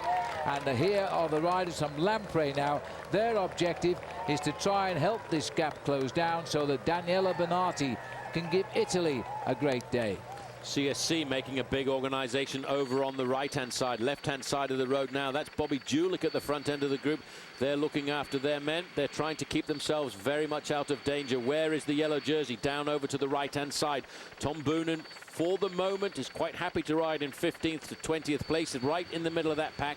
But he's looking for a way to move forward. He's looking to see if he's got a teammate alongside him. And there, right on his wheel, is the green jersey of Daniele Benatti. And that, I would have to indicate, is Benatti looking for the wheel that he wants to lead him out in the sprint. Well, there's the picture they don't want to see. All of the Tour de France on the horizon. The Tour de France has seen them as well. Most of the cars have been taken out now. Just a neutral service and the chief referee of the race behind them. These 3 riders, almost another 5 hours in the saddle at the moment, by the way. And it will be over 5 hours when they get through to the finish. Igor Martinez, Laurent Lefebvre, and the new boy on the block here, Cedric Coutui, who is in this leading break. desperate dash for the finish now, the hare and the hounds. Well, the main field and the sprinters need to get their teams organised, because this gap was down to about 20 seconds. It's just stretched out now to the half-minute mark, and that would indicate the sprinters are really playing a very dangerous game. And in fact, it's Liquigas have decided to come to the front because they reckon their man Paolini could be the man to come up with the goods this afternoon. We are now 7.5 kilometres from the finish, and look at this now, big Magnus Backstedt from Cardiff in South Wales. He's a Swede, of course. He's driving this race. He once won Paris-Roubaix. This year he's been injured, but now his job is to get the Leaky Gas boys up to those 3 riders and put Luca Paolini in with a chance of a win. And look at the speed, 65, 70 kilometres an hour. We are looking at 45 miles an hour, and these riders all of a sudden, Phil, have thought we might have outfoxed the sprinters here this afternoon. And look at Martinez on the front. This little incline is going to give him an advantage. He's generating maximum power. Cedric Coutier, look at the face. He said, oh, this really hurts. I want to stay in contact, because if I can maybe survive and get a 3rd place on the stage. Look at the face now of Lefebvre. These men are suffering out. Managed to hold on.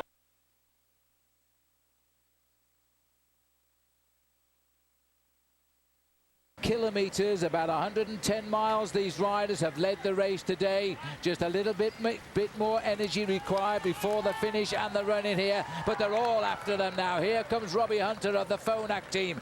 He's coming up alongside Magnus Backstedt. Oscar Frere's boys of Rabobank are moving in. I don't see Tom Boonan's boys anymore. Well, Boonan's men have been on the front since the very start. There is one rider right in the middle there. Looks like Pippo Pozzato, but Tom Boonan a long way back. This now is going to be a real charge of the Light Brigade once we get into the outskirts of Saint-Quentin. 3 leaders, 5 kilometres to go, 25 seconds. Theoretically, it's not possible, but sometimes, you know, theory doesn't come into practice. Well, they are in desperate motion at the back now, because you can see they are in panic mode, because no one team is driving. They're all trying to get up there. They've suddenly realised that these boys, who are supposed to be tired by now, have suddenly found a second wind. There's Filippo Pozzato. He hasn't dropped off today. He stayed up near the front. Eric Zabel's Milran team are here in the light blue. They're all searching for help here, and you know they are not making an impression at the moment. George Hincapie moving up on the left-hand side. Team Discovery, he's going to keep a close eye on how this race develops at the front. I also saw Nicolas Jalabert from Team Phonak. He's looking after his man Floyd Landis. Landis won't get involved in the sprint this afternoon, but he doesn't want to get involved in a crash. The safest place to be, 15th to 20th. Try and stay out of trouble.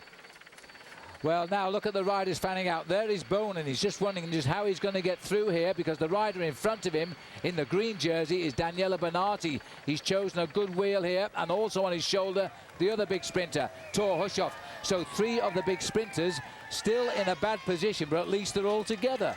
They are still very much all together, looking at each other. They're pulling out the red car now. That's always a bad sign, bit of a blow for the morale, but these guys have got to keep going. The clock is ticking against them. It's down to 17 seconds. There's Big Tom, 101 in the yellow jersey. There in front of him, Thor Hushoff is going through now. He's got his men to the front, wants to get them lined out, wants to get into that final corner. There's only one dangerous part of this last 3 kilometres as far as I can remember, and it is this large traffic circle. After that, there's a right-hand bend, and it's a 1 kilometre straight climb up the Boulevard La Gambetta. But just around the corner at about 200 metres is where you actually see the line. I wonder if this man will ever remember anything about the passage of the Tour de France. There they go, lining up again, a chance to reposition the big names now. They are still not totally committed. They are a little bit confused. They're trying to reorganise themselves. Team Discovery coming to the front, not to chase, but to slow down and maybe give the advantage for just another couple of seconds. Couturier suffering there, not able to take the acceleration of Laurent Lefebvre. Lefebvre, 30 years of age on Sunday last, has now been joined by Martinez. They are still holding on to just 7 seconds advantage. They're inside the outskirts now of Saint-Quentin, but you know the main field are all behind them. Martinez at the moment, Phil, is developing an incredible 800 watts. That is power. That is power, Paul. He's running at 93 of his stress out of 100, and his heart suddenly shot up. He's tickling 200. He's in the red zone, but he is giving maximum effort now, because these two two are trying to steal the show from the sprinters, but it is a very difficult hill to the finish, and that itself could destroy the hopes of these two. It could destroy the hopes of these two. Look at that. It's only about 75 metres advantage. The men at the front of the main field now are digging deep, trying to pull it all back together. Still 8 seconds advantage. They'll be looking up the road now to see, can I see the Flamme Rouge? Can I see the red kite? Is it there? Indicating just 1,000 metres to go to the finish. The main field now are starting to get very much under control. Moving up there, 107 Bram Tanking is trying to make sure that the field is stretched out for his man, and his man is Tom Boonen. This is what it's like at the back. It's very dangerous. You are on the edge of your saddle now, trying to stay in contact with the riders in front, while at the front the teams of the sprinters are sacrificing themselves to try and make sure they can pull it all back together. And there we can see too that the heartbeat of Vyacheslav Yekimov is also up a little bit now to an amazing 157. But these two are racing towards the finish now, and they are heading. It looks as though there might be a flat tyre here for number 181. That'll be Eric Zabel. Is there a flat tyre for Zabel? I think it might be. It looks at 2 kilometres to go. And the two leaders, it hit a flat tyre for Zabel. What a time to get that. They are caught, and they are caught at 2 kilometres from the finish now. Now the team of Daniela Bonatti have got to the front. Now we are into the domain of the sprinters. The men with no fear, they'll search for the leaders. These are the tricky moments now. Thank heavens on that bend the roads are dry. Everybody's round the corner now trying to get them lined up. Poor old Eric Zabel, 181 at the back with a back wheel flat tyre. He won't be going for the sprint here this afternoon. Tom Boonen will be, though. He'll be looking to try and position himself. David Miller is right up there. This is the back of the pack. This is Eric Zabel. No chance for him this afternoon, but the action is really basically all at the front end of the field. Well, that is a tragedy for Eric Zabel. There's no way now. He's out of the hunt, back to the front of the race. Boonen in that yellow jersey, beginning to move ever nearer the front now. Watch out for the Pimpernel, Robbie McEwen, who won't be far away. Neither will Tor Hushoff here. 1 kilometre to go. The sprinters have got to the sharp end now. It's a very long 1 kilometre, this one, because it drags up and up until the riders get into the finishing straight. The final bend is around about 150 metres to go, and that's when you have to wait. Tom Boonen is a long way back there, but it might be an advantage here this afternoon. You can see the sprint is starting. It's Crédit Agricole at the front, and they will be trying to look after their man Tor Hushoff. Bonatti is in well placed, but so too is Tom Boonen, making his way up through the pack. Well, Boonen knows this finish. He's going to wait until he has to go. Bonatti is the one in the green points jersey in the centre of our picture at the moment. They're allowing the riders from Crédit Agricole make a move at the moment. Remember, this is a long run up the hill, then they have a left flick down to the finish. Boonen and Bonatti look to be going for this one together. Jimmy Casper is still there in the white, and there's a fall in the middle. I don't know what happened there, but everybody got round the situation. That's a Crédit Agricole rider who went down. It might have been Hushoff. I think it could have been. Or it could have been Robbie McEwen who's coming up on the outside, and now we've got McEwen has got it again. McEwen has got it again as he hits the line. Robbie scores the points today, and I think the return of the green jersey is destined tonight for the shoulders of Robbie McEwen. And who was the crash at the bottom of the road? And Julian Dean went down. Poor Julian Dean, the sprint. I thought for a moment it was Tor Hushoff, but it was the big sprinter Julian Dean from New Zealand who went down, and Gerard Port here is rushing up now to check on him. He was lucky nobody else fell. Well, you've got to hand it to Robbie McEwen. You don't know where he is, but he's there, first place across the finish line once again. Win number 2 for Robbie McEwen here at the Tour de France this afternoon. And just look at the power this man generates coming up to the line there. Boonen was caught out in the middle. He was battling to try and get the wheel of McEwen. Didn't have the power, in the wrong place once again here this afternoon. I don't even think Tom Boonen made a top 5 at the end of the day, but McEwen came through the chaos. All of it was behind him and got the win. What a great win for McEwen. Well, absolutely amazing. Just watch this now. I think Julian Dean here was trying to lead out, and in fact he was looking at a problem on the left there and moved to the right, and that was the result of that. The other rider there, quick step rider, did well. And in fact, everybody else, because it was uphill, in fact, managed to dodge the problem. Had that been on the flat, it might have been a different order of finish, but that's the way it is. That man McEwen recognised the finish, got it better than most. It's 2-0 for McEwen in the battle with Tom Boonen this week in the Tour de France as the Pimpernel rides again. We'll be back with all the results of podiums in a moment. Welcome back. The Tour de France is now in Saint-Quentin, led in by the brilliant sprinter Robbie McEwen, who conquered the little hill here in the town to take the day. And what a great sprint win it was for him. There's the results. McEwen wins, and he even beat the 5-hour time for the day. Not that it matters. Isaac Galvez was second, Oscar Freire third, Thor Hushoff fourth, and the big sprinting Tom Boonen, finding the hill too much, only fifth. David Kopp, his first Tour de France, gets sixth. He's a good sprinter. Bernardi will be disappointed with seventh, and the top 10 completed by the Austrian sprinter Bernhard Eisel. Further down, Jimmy Casper 11th. Michael Rogers 12th place. He'll keep his second overall today. George Hincapie there 14th. Let's have a look now how it all happened. Take us through it, Paul. Well, this is the moment that Robbie McEwen unleashes his incredible, powerful sprint here. He's already got 5 or 6 bicycle lengths over everybody else. Tom Boonen at this point is starting to give up. It's Thor Hushoff in the green on the inside there coming forward. Isaac Galvez, who was at the back of the pack with about 10 kilometers to go, comes forward and gets second place. But you know what? This man, when he sees the chance of a win, he just leaps out of the pack and he grabs it. Yes, indeed. Congratulations there, his team. Another great job there. I can see his friend John Tavollo in the background there, who comes from Melbourne, Victoria, Australia.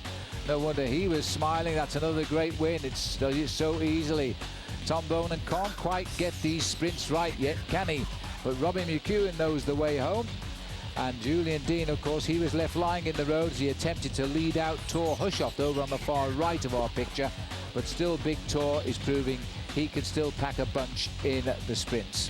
Well, that'll mean a return to the green leaders jersey, I would imagine, for Robbie McEwen. Maximum points today. Let's see if we can have a look now at the Michelob Ultra sprint competition. And there it is. Now, this is for the overall, so it stays the same. Boonen that keeps that second advantage over Rogers. Hincapie, Boonen the first man to successfully defend a yellow jersey this week.